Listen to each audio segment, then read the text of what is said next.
Ilikuwa mwendo wa saa 2 asubuhi, niko kwangu nimelala. Nikasikia mlango umepigwa teke. Wakiingia ndani walipiga teke ni vijana zaidi ya 10 ambao walikuwa ndani kwa varanda, na vijana wengine 10 walikuwa wako kwa bodaboda nje.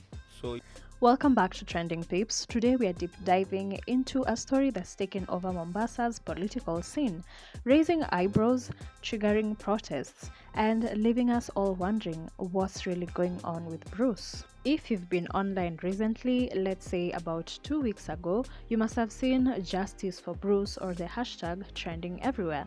But who is Bruce and why is his name in everyone's mouths? Well, get ready for the whole story because what you've heard might just be scratching the surface. Now, for those of you who might not know, Bruce is a well-known blogger and a campaigner who has been making waves online for some time. He hails from Mombasa and was once part of Mike Sonko's campaign team when Sonko vied for governor in the coastal city. Bruce isn't your regular social media user. He's been in the game for a while, calling out politicians, praising others, and stirring conversations with his bold posts. Mejipanga na senator ndo amemwalika mama county kama women rep. Hao viongozi wawili wanaelewana. Ninyi watu wa chini ndo mnafanya watu wanakosana. Viongozi wawili women rep na senator wanaelewana. Ninyi viongozi wa chini, nyinyi wanafiki wa chini ndo mnakosana. But recently Bruce has taken to the internet with a more daring approach, shading politicians left, right and center while showing allegiance to certain political figures. Some call him brave while others feel he's gone too far with his criticisms, and this is where the drama begins. Hivi mmeanza hivi juzi mmeanza kumtaja baba Razia, baba county. Mnamtukana matusi ya kila aina. Sisi pia tutamtukana huyo mke wa Abdul Swamad, na mama ya Abdul Swamad tutamtukana. About a month ago, Bruce's name made headlines in the most disturbing way. A video surfaced on social media showing Bruce in a state that left many shocked. And for community guidelines reasons, I'll not get into the details of the video, but that left him bruised and battered. The video quickly went viral, sparking outrage online and led to many people calling for justice. Bruce himself later appeared in another video, this time in a hospital bed, where he made an explosive claim. He pointed the finger directly at Mombasa Governor Abdul Swamad Sharif Nassir, accusing him of being behind the attack. According to Bruce, the alleged assault was in retaliation for a TikTok video where he criticized the governor and even more controversially insulted his mother. Ilikuwa mwendo wa saa 2 asubuhi, niko kwangu nimelala. Nikasikia mlango umepigwa teke. Wakiingia ndani walipiga teke ni vijana zaidi ya 10 ambao walikuwa ndani kwa varanda, na vijana wengine 10 walikuwa wako kwa bodaboda nje. So it was a total of 20 people. Wao ni mapolisi, wamekuja kunichukua kwa amani, wananipeleka Tamarin. Nikamuombe gavana wa Mombasa msamaha na nisubiri wataniregesha. Niliposikia hivyo nikasema tena naona vita ya mimi, maana walipokuja wako nipiga pale, walionyesha njia ya peace. Kapanda pikipiki. It didn't take long for the accusation to cause waves. Demonstrations erupted in parts of Mombasa, with angry residents taking to the streets calling for the governor's resignation. Justice for Bruce placards were everywhere and the hashtag Abdul Swamad trending on X. Yule ni kakangu, yule ni babake mtu, mtoto wa mtu. Sawa, walivyofanya si sawa. Wao walisema Bruce amewakosea. Sio, hivyo ndo wamelipa. Sisi hatutawafanya hivyo. Tunataka serikali ifuate mkondo. Na alowafanyia wote, kuna wenye ni mandugu zake kama mimi ndugu yangu. Kuna wenye wana mabibi kama vile Bruce ni bwana mtu mahali. Kuna wenye wako na watoto venye Bruce ako na mtoto wake anaitwa Mariam. Sasa hizi Mariam bibi yake Bruce apate hizo habari. Ni haki kweli? Mimi naomba serikali ifuate mkondo wake. Na wote waliomfuata Bruce, mimi niliona. Mimi wa kwanza shahidi, nitasimama na Bruce paka mwisho wake. But like most stories, there are always layers that make you question what's really going on behind the scenes.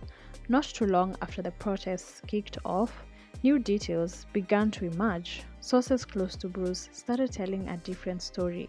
They claimed that the demonstrations calling for Governor Abdul Swamad's resignation weren't as organic as they seemed. In fact, one of Bruce's close associates, who claimed to be the sister, in quotes, during the demos dropped a bombshell. The protesters were allegedly paid to hit the streets. Yes, you heard that right. According to the source, people were hired to shout slogans against the governor, pointing fingers and demanding accountability. Yes, my sister, habari yako. Tumeona ukipigishana kelele na wale wa mama. Ilikuwa shida ni nini? Shida, kuna kakangu anaitwa Bruce John, kwa majina mwenyewe anaitwa Dukache. Black CEO. Kuna issue ilitokezea, mimi kama dada yake Bruce. Kulikuwa na maandamano. Naam. Nikaambiwa na mtu anaitwa Walele. Nichukue wa mama wa mtaani kwa kina Bruce. Twende maandamano. Kuna kiasi ya pesa atanipa, lakini kwa sasa fare ya kwenda na kurudi atanitumania. Niko na makaratasi hata naweza kutumana kwa kabati yangu nikuonyeshe watu 65, sawa? Nikatafuta nikamjibu watu 65. Akanitumania fare 100 each. Akanitumania, sawa? Yes. Kwanza tulibageni mimi na hiyo fare. Nilikuwa namwambia Manyanga walitaka 100. Akasema hana 100 na 70. 70 watu 65 kaja 4500. Alinitumania. Message niko nazo nazionyesha. Na watu wangu wote walioenda hakuna hata mmoja alitumia fare yake nililipa. Na kuna wengine tulipofika pale niliwanunulia chai. Wakaniambia baada ya issue yote, baada ya kila kitu watanipa pesa za wale watu, shukrani yao. Waje wanywe maji. Nikasema sawa. Tunashukuru brother wangu alitibiwa akatoka. Baada ya kutoka tumekuwa tunavutana sana nao watu kuhusu pesa. Leo ndo amekuja mtaani kwa kina Bruce kuangalia familia yao. Ndio mimi kuwafuata kuwauliza. Wamenigeuka. But that's not all. It turns out that Bruce's attackers might not have been random thugs or political hitmen, as the initial reports suggested. These attackers were allegedly his own friends, people known to him, people he's familiar with, were supposedly behind the beatdown that left him in hospital. This raises the question, was Bruce's attack a personal fallout disguised as a political hit? Kina nani? Watu walokuja ni marafiki zake Bruce, wao wanachonga nao. Bichi. Hata watu tuko nao. Hata watu kutopiga nao, aluta tukesha nao. Watu walokuja ni watu ndugu zake Bruce na wajua. Ndio mimi sikuona issue, lakini baadaye aliyotokea ndio maana nilisimama naye nikisema kwa nini wamfanyie hivyo. Na ni watu yeye mwenyewe wajua, mimi na wajua. Hicho ndio kilichonishangaza juu ni watu waliochonga nao na wajua. Now, if there's one person who's added even more fuel to this fire, it's Amal Sonko, a fellow blogger who shares a love-hate relationship with Bruce, but are very close. Amal and Bruce have gone back and forth online, but she's now emerged with some explosive claims of her own. Bruce ni mtu wa kutukana, ni mtu amezoea kufanya matusi mengi. Mimi amenitusi kila ina matusi, lakini akipatikana na shida anakimbilia hapa. Ni haki yake kutetewa. Lakini walipoingiza urongo ndani, ndio niliamua kujitenga na Bruce. Si ati mimi ni mnafika. In her usual no-nonsense style, Amal spilled the tea on Bruce's injuries too, claiming they weren't as serious as he made them out to be. In fact, she says she has access to Bruce's medical reports as his guardian from Beyond Scope Hospital, a hospital she trusts, and asserts that both she and Mombasa women rep, Mama Zamzam, are the only ones with the full medical details. Bruce akanipigia yualia. Ananiambia dadangu mimi nimerepiwa. Dadangu mimi nimeumizwa. Dadangu mimi ukiniona nimevunjwa mguu. Aliponiambia amevunjwa mguu, nikadhania mguu umevunjika haswa. Ibidi nimwambie women rep, naomba unichukulie ndugu yangu paka Beyond Scope kwa Dr. Heri. Ni hospitali ambayo mimi natibiwa sana. But Amal didn't stop there. She's been very vocal about how Bruce has been used in what she calls petty politics, in quotes, where he's allegedly paid as little as 200 or 300 bob to stir up trouble online. Ya hapa shilingi 200 300. Kuwa na akili, ambia waheshimiwa wasisitize wakupatia kazi ya maana. Lakini ndugu yangu alinikujia na voice 3 mbaya sana. What angered her the most is how Bruce's unfortunate situation has become a tool for political games. She claims that right after receiving the doctor's reports, some individuals at the hospital twisted the narrative to make Governor Abdul Swamad the fall guy. Sasa leo hii wananchi, niko hapa na sitarudi nyuma. Mimi nitasimama na Abdul Swamad na mamake Abdul Swamad kwa sababu rekodi yenyewe inasema kwamba ni bosi wetu fulani. Rekodi yenyewe ukisikiza paka mwisho, wao wenyewe ndio wakatunga tukiwa ndani ya Beyond Scope. Wallahi sijue kuliko ziko kule hospitali ni nini mimi, ama hapa nilipoketi sijui kumezikwa nini. Mwenyezi Mungu anichukue. Muislamu wa haki na usawa usimama na haki. Sasa toka jana wananithreaten nisipokwenda kusema ukweli, nisipoenda kusema kwamba ni Abdul Swamad amefanya hiki kitendo, watanipeleka mimi shimo. Kwa hivyo ni shahidi wa Bruce na niseme ni kweli Abdul Swamad amefanya hiyo kazi. Amal nehi sitozungumza. Amal also leaked a phone call that sheds more light on the situation. The phone call, which Amal insists wasn't a secret since she was right there with Bruce, reveals the name of one of Bruce's attackers, someone known as Daddy.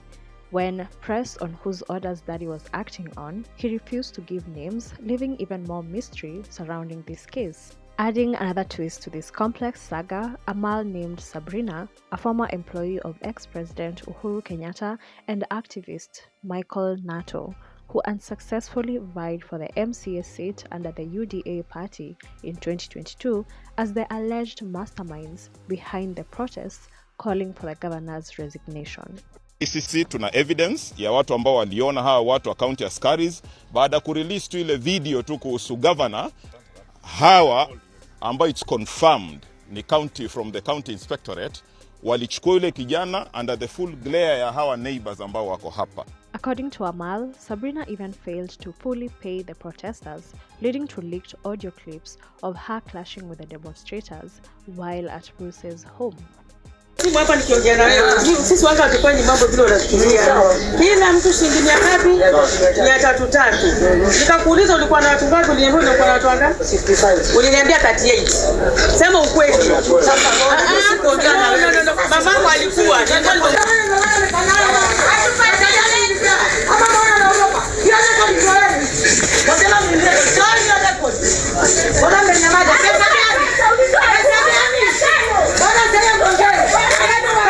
Hivi ni vita vilifanyika kwa kina Bruce. Maana nakumbuka sana na watu nataka wa recall video yangu. Nilipogeuka walifanya kulipa watu pesa. Watu waende maandamano na hii maandamano ndio chanzo cha hii mambo kuchimbuka. Kama sikulipa watu hakuna kitu kingetokea hapa. Kwa mtumii Bruce kwa kumsaidia. Kila mmoja anataka shibe yake. Governor Abdul Swamad himself has responded to these serious allegations, distancing himself completely from the incident. In a public statement, he insisted that he had nothing to do with the attack on Bruce and even presented himself to the police to assist in investigations. The governor said that no one is above the law and he supports the DCI in getting to the bottom of the matter. There is no normal human being who will actually say that whatever happened was the right thing. Of course I condemn it. But at the same time, we need to be able to now talk about justice for this young man. I have done my part as a citizen, as a person who has been mentioned. I have gone myself to the DCI. And I'm asking any other person,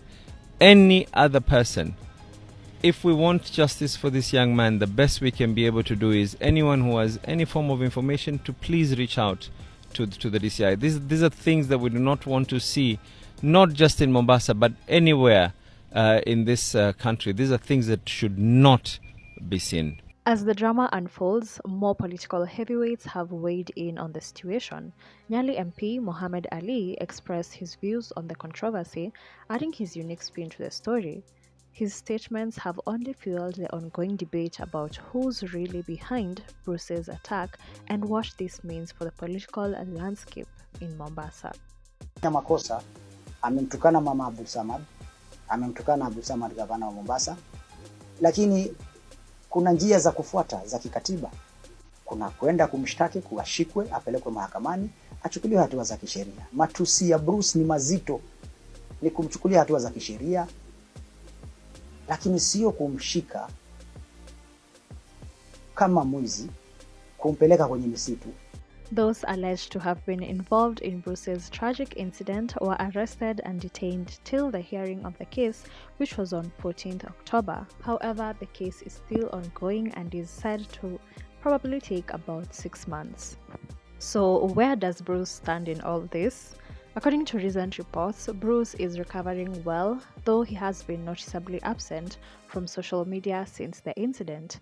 Amal claims to have spotted him at the beach looking troubled and possibly overwhelmed by everything that's been happening. Friends and family are worried about his mental health, and we can only hope that Bruce gets all the support he needs to recover from this ordeal, both physically and emotionally. In the meantime, this story continues to evolve. Will the truth about Bruce's attack finally come to light, or will it remain another unsolved political scandal? As always, we'll be here to bring you all the updates as they happen. Don't forget to hit that subscribe button and turn on notifications so you never miss out on the hottest trending stories. Until next time, stay informed and stay tuned to Trending Pips. Bruce katika maombi na nawatakia kila la kheri. Have a very good weekend. Have a blast. Thank you. Bruce, fanya tu hivi. Usongee kitu. Asante.